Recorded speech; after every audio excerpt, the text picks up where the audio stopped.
दोस्तों, घर की वायरिंग करना हुआ एकदम आसान। एक बोर्ड के माध्यम से हम आपको घर की वायरिंग समझाएंगे और ये एकदम बिल्कुल आसान है। आप लोग ध्यान से वीडियो को पूरा देखिए और लाइक और सब्सक्राइब करिए। सबसे पहले हम एक बोर्ड बनाएंगे।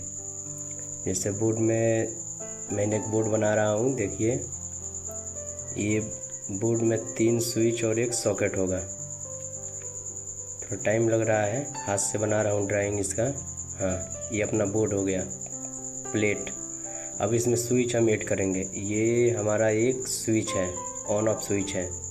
उसके 2 सिरे होते हैं ऑन ऑफ स्विच के। एक और स्विच ऐड करेंगे और इसके भी 2 सिरे होते हैं ऑन ऑफ।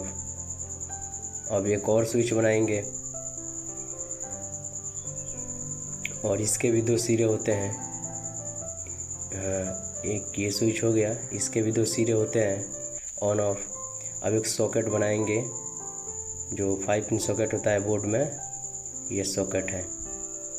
सॉकेट में भी 2 सिरा होता है और ये एक अर्थिंग सिरा होता है। अब हम ये स्विच है, मैं आपको लिख दिया हूँ ताकि समझ में आ जाएगा। और वो सॉकेट है। ये सॉकेट हो गया अपना। एकदम बिल्कुल आसान वीडियो है और आप लोग ध्यान से देखिए। अब यहाँ पर जो मेन लाइन आता है पोल से, LT आता है, लो टेंशन हमारे घर में 220, वो हम पोल बनाएंगे यहाँ पे। और पोल से MCB आप लगाएंगे तो लगा लेंगे, लेकिन मैं डायरेक्ट बोर्ड में कनेक्शन दे रहा हूँ। तो यहाँ से 2 वायर आता है पोल से हमारे घर में। ये जो मेन पोल पर वायर आया और पोल से हमारे घर में 2 वायर आता है, एक फेस एक न्यूट्रल। तो सबसे पहले हम लोग न्यूट्रल लेंगे और न्यूट्रल को लेके जाके हम सॉकेट में देते हैं। ये MCB अगर लगाना चाहते हैं तो लगा सकते हैं, लेकिन हमने MCB नहीं लगाया है। वो हमारा सॉकेट में एक न्यूट्रल हो गया। आप इस साइड चाहे उस साइड किधर भी एक न्यूट्रल, मतलब एक पॉइंट पर दे सकते हैं। बस सॉकेट में ही एक न्यूट्रल रहेगा। और न्यूट्रल हो गया अपना। अब यहाँ से एक फेस लेंगे और ये फेस जाएगा स्विच में और स्विच को शॉर्ट कर देंगे तीनों को, क्योंकि हमको तीनों में फेस देना है। स्विच के माध्यम से अपना सामान चलाना है, तो तीनों को शॉर्ट कर दिया। तीनों में डायरेक्ट तार को जोड़ दिया, शॉर्ट हो गया। ये 220 वोल्ट AC जा रहा है।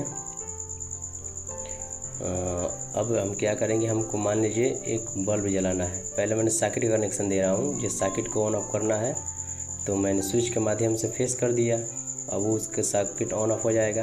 अब मान लीजिए हमको एक बल्ब जलाना है। ये बल्ब का डायग्राम मैं बनाया हूँ। तो बल्ब में भी 2 तार होते हैं, एक 2 सिरा होता है। तो एक को स्विच के ऊपर वाले सिरे से जोड़ देंगे जो बंद और चालू करेगा, और एक जो पॉइंट बचा है वो न्यूट्रल होगा। तो नीचे वाला तार में ले जाके कनेक्ट कर देंगे। न्यूट्रल वाला तार में आप आगे पीछे कहीं भी जोड़ सकते हैं तार को, क्योंकि वो बैक भी होता है, वो आता जाता रहता है। तो फेस के ऊपर से ले जा रहा हूँ, लेकिन हाँ इस तार में कनेक्ट करूँगा, न्यूट्रल वाले में, ऊपर वाले में नहीं करूँगा। हाँ, वहाँ पे कनेक्ट हो गया ये। आप एक पंखे का डिज़ाइन बनाएंगे यहाँ पे, क्योंकि पंखा भी चलाना होता है घर में। तो इसमें भी 2 तार होता है पंखा में भी जोड़ने के लिए। तो एक को न्यूट्रल से जोड़ देते, एक को स्विच से। इसको मैंने स्विच से फेस दे दिया। ये P जो लिख रहा हूँ फेस, और इसका जो एक सिरा बचा इसको न्यूट्रल देंगे। तो ये जो बल्ब वाला न्यूट्रल था इसी में इसको ज्वाइंट कर दिया। अब ये आपका बोर्ड तैयार हो गया है, एकदम बिल्कुल तैयार हो गया। इतना आसान तरीका कोई आपको नहीं बताएगा। अगर वीडियो पसंद आए तो लाइक, सब्सक्राइब और शेयर